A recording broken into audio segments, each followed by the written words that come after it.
Hi, I'm Emma Bonatti, one of your careers advisors here at EHU University, and you should watch this video if you are currently trying to write a cover letter for an advertised job or also for a position where you are trying to speculatively contact for work placement or other position.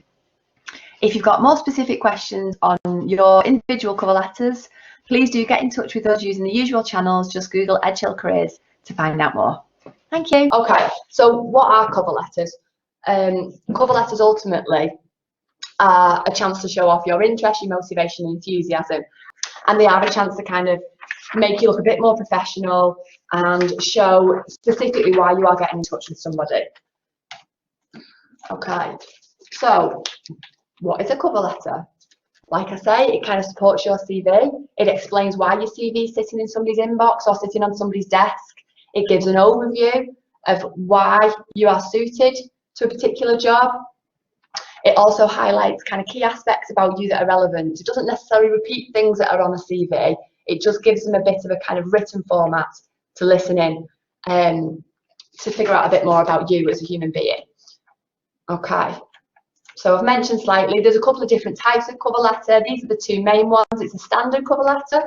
So that's, like it says there, when you're applying for a specific job with an advert that's asked for a CV. Sometimes they will ask for a CV and a cover letter. Sometimes they will just ask for a CV. But in that instance, I would always say, do send a cover letter in with a CV. It just looks a bit more professional.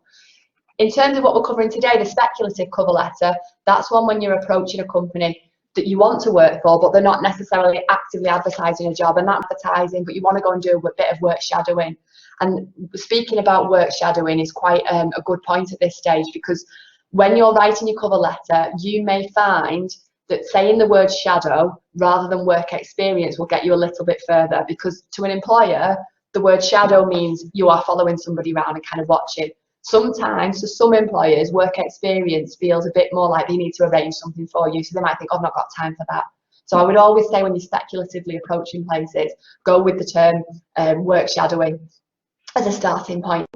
The problem with a speculative cover letter is that you've not got a job vacancy to work from. You've not got them saying, you know, this is what we're looking for this particular job. You're going to have to do some digging. You're going to have to look on the website, talk to people, get on social media pages if the firms have those things, to find out what are they looking for in a potential employee.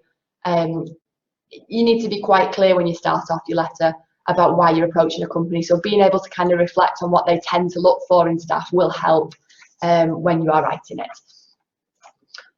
So if we just get started on kind of some of the golden rules of cover letter writing, and then I'll go into how to actually formulate one and what to include.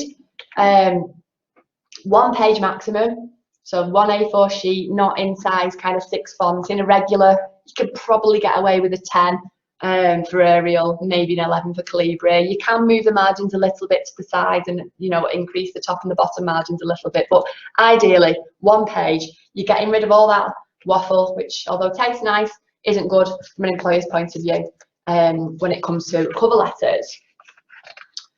Other sort of golden rules: you need to have a cover letter tailored to each job that you go for.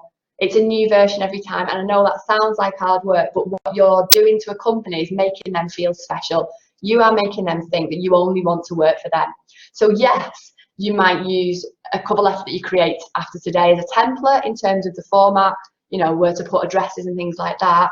You may keep some of it in terms of what experiences that you've got to offer, what skills you're giving them, but particularly the opening paragraph needs to be new each time. It needs to be tailored to that particular company. So I've put each job there, but, you know, company really is what I'm looking for there. Okay. How about the format of it? It doesn't need to be all over the place. It needs to match your CV. It needs to make sure the font, the size, the style matches in. You've not got 2 different documents. You'd be surprised how often I see cover letters and CVs submitted and they're in a different font, and it just looks a bit messy. So keep it consistent, keep your formatting the same.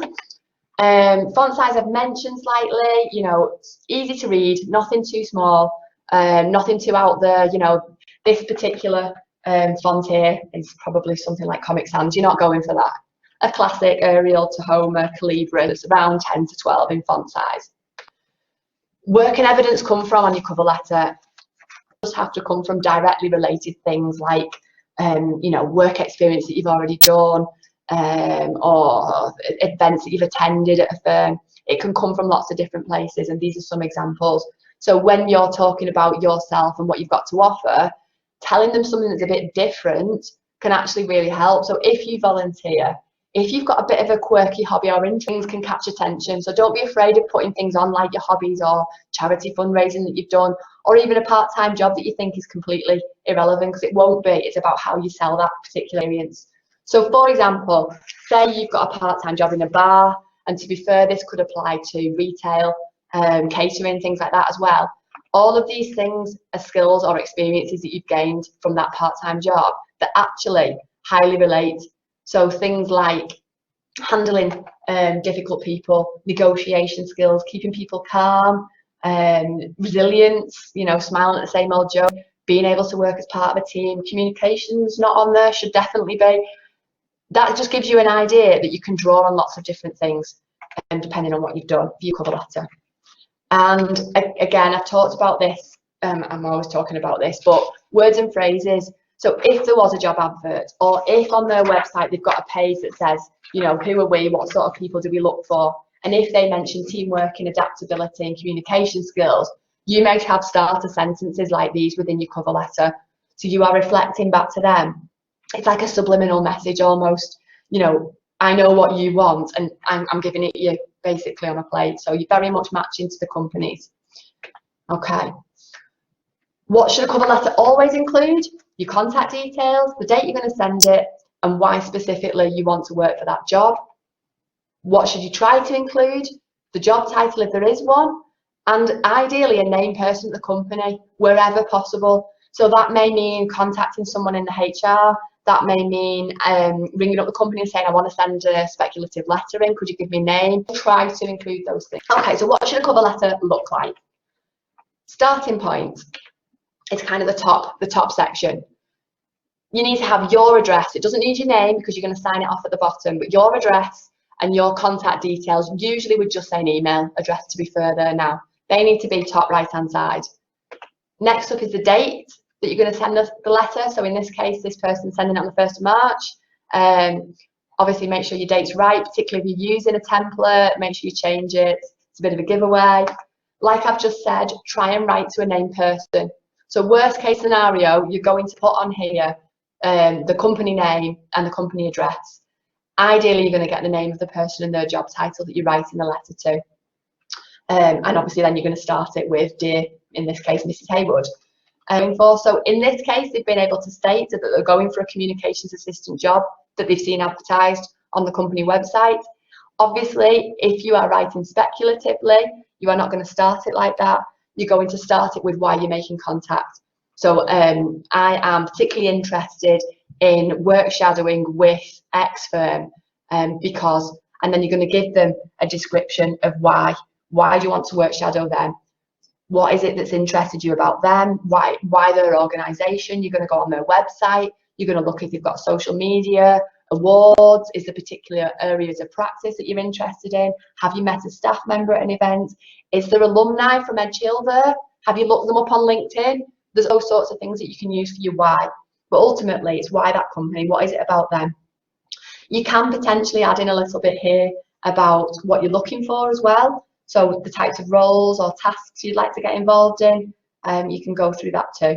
So make sure it's personal to them. That's what makes a difference. So why you're interested and that you understand the type of work that they are kind of doing. Okay. The middle section of the cover letter. So there's two kind of bits to this really. We've got the kind of summarising your experience and matching it to what you think the job might involve. So in this case, obviously, you're talking work experience. So a bit harder to do that if it's not a job. You might just be talking about things that you've done previously that you think would help if you went on placement with them. You might be talking about things that you've done on your course, particular topics that you've studied. And you're also then going into your strengths and skills in relation to the job. So these sometimes amalgamate into one paragraph. It depends on how you want to write it. But ultimately, this kind of second part is summarising your strengths.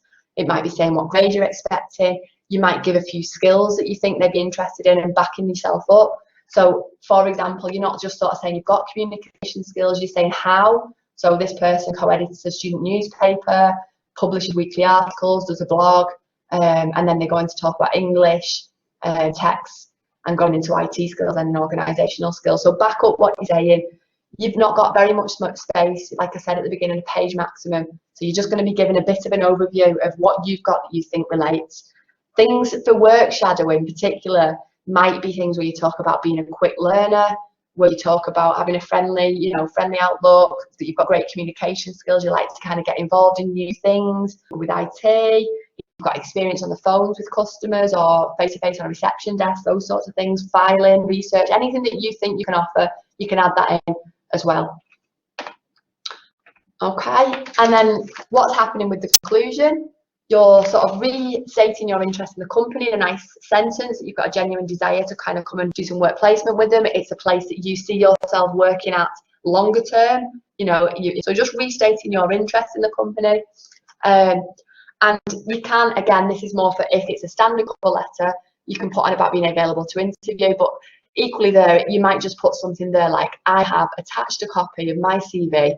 I really look forward to hearing from you soon regarding this opportunity.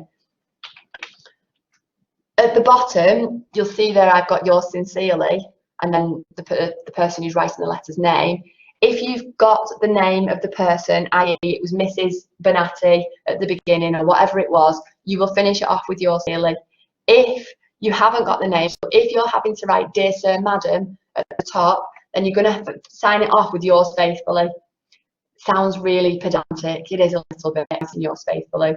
Some people put kind regards to kind of keep their options open. That's up to you what you use, but make sure if you're going to go with the faithfully or the sincerely, get the right one. Okay, so that's just a bit of a summary of what a cover letter structure should look like. In terms of how else we can help at this point, what obviously I'd like you to do is kind of go away and have a go. If there's a job that you've seen that needs a cover letter, then you're writing a standard cover letter to that job. If you're writing speculatively to a firm, have a go at a speculative letter. But that's cover letters in an absolute nutshell. Please go away, think about what we've talked about, have a go, and then get in touch with me either via our Ask a Question service. So again, if you Google EHU Careers and click on where it says Ask a if you'd rather book an appointment face to face, you can see any of us. We're all obviously equally as well trained on supporting people with cover letters. So again, go to the home page and just click book an appointment, and you can book a half-an-hour slot with one of us.